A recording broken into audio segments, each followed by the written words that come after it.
All right, it's Friday, December 2nd. It's 8:30 p.m. at night.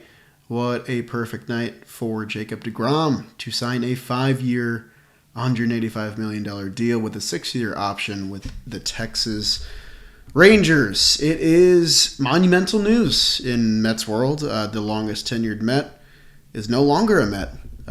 Jacob deGrom, who many thought would return to the Mets this offseason, instead heads for Texas, which was the main competitor in the deGrom bidding war for this offseason. If deGrom does exercise that 6-year option, the deal goes up to $222 million. There's a full no-trade clause. It is a massive commitment, one of the biggest deals in Texas Rangers history, up there with the A-Rod deal that was for naught, that I think was around $252 million. I'm going to do my best to provide a intelligent and cohesive response to this while also, not neglecting the raw emotion of the entire situation. This is one of my favorite baseball players of all time. I never thought I'd watch him pitch for another team. And now he's going to next season, and that's something we all have to kind of prepare for and accept that will happen. The contract itself is crazy. It's a lot of money. I see a lot of people saying that, most teams probably wouldn't commit that to someone who's an injury risk like deGrom. But it's Jacob deGrom, guys. He's the best pitcher on earth when he's healthy. Obviously, the last 2 seasons have been frustrating. We saw maybe the best 15-start stretch of any pitcher ever in 2021 before he went down with that injury. Came back this year, got the only playoff win we had in 2022 after an 101-win season. And now he'll be pitching for an American League team. It's jarring. He's going to make $37 million a year. The Mets were very much in the bidding war. Mike Puma said that they did not get a chance to give Jacob deGrom a final offer. It could mean a number of things. It could mean that deGrom had no interest in staying. It could mean that the Mets were maybe not taking the contract negotiations as seriously as they should have.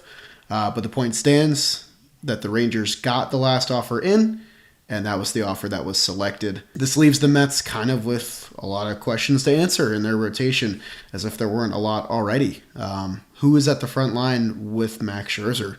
Is it Chris Bassett, who got the qualifying offer? Is it Kodai Senga, who is coming over as an international free agent without any posting fees and without any qualifying offer restrictions? Is it Carlos Rodon, who does have those restrictions? Or is it Justin Verlander, who got qualifying offered last year and doesn't have those restrictions this year? The Mets have options. None of them are quite Jacob deGrom when they're healthy, but they can use the money that they would have spent on deGrom elsewhere to supplement this rotation and get the Mets back in a competitive state for next season. Because as it stands right now, the rotation is Max Scherzer, Carlos Carrasco, Tyler McGill, David Peterson, and Joey Lucchesi if he's healthy. That is not an 101-win rotation by any means. The Mets are still going to be a competitive team next year. But they do need to figure out their starting rotation without Jacob deGrom. There's a lot of question marks there. Also, this gives them no reason to not bring back Brandon Nimmo. That's a sweepstakes they pretty much have to win now if they're going to convince fans that they're going to try and improve this team from last year. Improving an 101-win team is a difficult task to begin with, but with no money committed to deGrom, you have all the money in the world to spend on arguably the best center fielder on the free agent market besides Aaron Judge, of course. So Brandon Nimmo, I expect to be a Met next year. If not, the fan outcry is going to be, pretty huge, and for a good reason.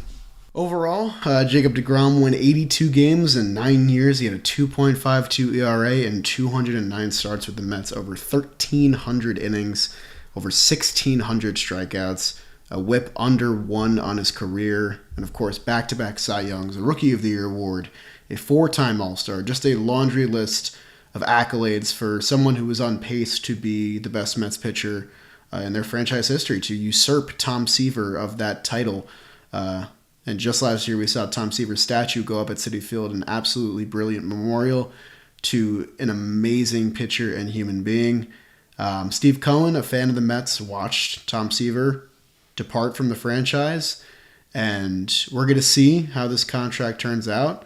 And this could be the fan in me speaking for sure, but I was definitely shocked that the Mets didn't get their final offer in on a guy that I think Steve Cohen probably loves to watch play baseball. It's a tough pill to swallow, for sure. and I'm trying to speak as candidly as possible because when it initially happened, I tweeted some things that I later deleted because, you don't know the circumstances of the deal and all of that. But I am shocked because this is the guy I fully believed of the trio of guys between Diaz, deGrom, and Nimmo that was going to be back. And there's a lot of behind the scenes stuff that we probably don't know. deGrom has been here for a long time, the longest tenured Met, as I mentioned before. So a change of scenery might have been something that he wanted. We know he wanted to live a little bit closer to home, and that kind of factored in places like Atlanta and Florida and Texas into probably his decision making for this contract. But it doesn't make it any the less shocking that he's not going to be a part of this team. I think a lot of people are rightfully trying to rationalize the whole thing and talk about the expense of the deal, the length of the deal, the history of deGrom's injury, what's in front of him. At first, you got to be a fan and you got to, admit that this stinks. I think a lot of people wanted to see Jacob deGrom pitch as a Met for his entire career, including, myself. It's a thing that doesn't really happen that much anymore. We just saw Adam Wainwright, retire. He's going to be back for next season now, but that would have been, bookend to bookend his entire career with the Cardinals, and that's something I really, really wanted to see a guy like Jacob deGrom do.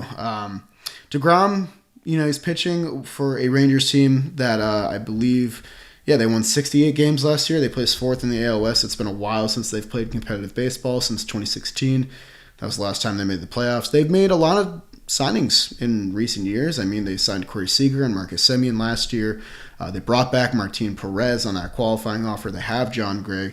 They're starting to build together a pretty decent roster. I do think they're still a little bit of a ways away from competing in that, tough AL West with the Astros and the Mariners now. But the Rangers are building something over there, and I'm hoping that deGrom can eventually get the success that he desires. At the same time, still hoping that, our Mets do the winning that they did last year. And of the potential guys to replace deGrom, I mean, the most obvious one feels like the American League Cy Young winner, Justin Verlander. That feels like the guy that the Mets should probably go out and get. And, we can have a Verlander and Scherzer reunion, and hopefully it can end a little bit better than it did for them in Detroit.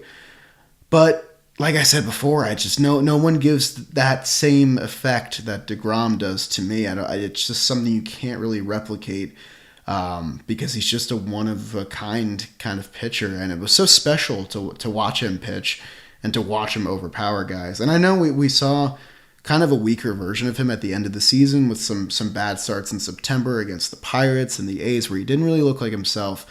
And then even in that start against the Padres in the wildcard series, he didn't look his sharpest at the beginning, worked his way out of some big-time jams and turned in a great start. But I still believe Jacob deGrom has stuff in the tank as long as he's healthy. One thing that Jomboy tweeted that I definitely want to make note of that's pretty eye-opening when you hear it is that Jacob deGrom is the same age as Clayton Kershaw. He's 34 years old. And a guy that I just did a video about, Randy Johnson, hit free agency when he was 34 years old. He signed a deal with the Arizona Diamondbacks, which was perceived back then as a pretty hefty contract. It was 4 years, I think a little bit north of $55 million back in 2000. And he went on to win how many Cy Youngs in a row? 4 Cy Youngs in a row and a World Series. Johnson did not have the same injury risk. It's not a perfect comparison by any means. And I don't want to assume that it is. But he was a Cy Young winner.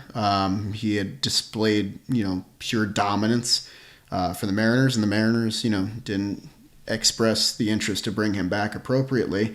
And he went on and he had a career renaissance with the Diamondbacks. And that's how a lot of people remember him. It's tough, It's tough to really rationalize it all and try and deliver a cohesive and grounded take so soon after the fact. But I think not recording a reaction now would not be doing the magnitude of this news justice, for sure.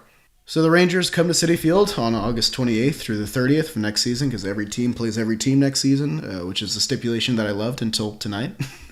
But I'm hoping that he gets a chorus of cheers for his time and his service to the New York Mets franchise.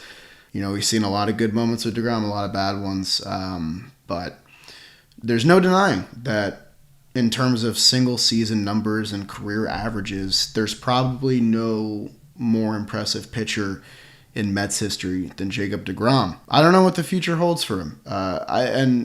Fans can feel differently because some fans hold a little bit more bitterness and resent and then, you're entitled to that because this is a tough day for Mets fans.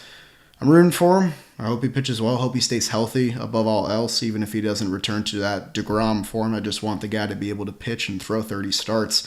I wish it would have been for us, but that makes this Mets offseason a little bit more exciting, a little bit more complex, because as we saw last year, in a completely different scale, when the Mets got sort of short-ended by Steven Matz on the Cardinals deal, they went on a rage spending spree and brought in a ton of talent that produced one of the best Mets regular season teams of all time.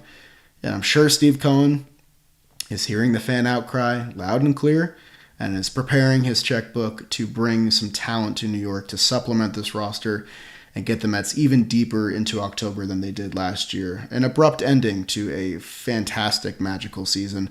One that didn't see a lot of Jacob deGrom until the very end. So this team's proven that they can win without Jacob deGrom. Jacob deGrom is not the Mets, but for a while he was the face of the Mets. And it's time for this team to move on and find a new identity, much similar to the way that they found a new identity when Steve Cohen came into ownership in the first place. And the tall task of that all is doing it in your first season without the guy, and that'll be this season. And as it stands now, the longest tenured Met is Tomas Nido, followed up by Luis Guillorme and Jeff McNeil in mid-2018. It's very, very bittersweet. I do think in time maybe we'll recognize that the Mets made the right economic decision with this deal, but from a fan's emotional standpoint, I haven't felt this way in a long, long time, probably since David Wright's retirement. That is my raw reaction. I'm not going to dawdle too much longer here. There's not much else to say before I start running in circles. We'll do a full episode on Monday when I can get Jerry on the airwaves. He's a little busy right now. We're going to post his reaction tomorrow. Make sure you follow us on our socials, Shea_Station on Twitter and Instagram, and keep your eyes peeled for any new content coming out about our Mets very soon. We love you. Let's go Mets.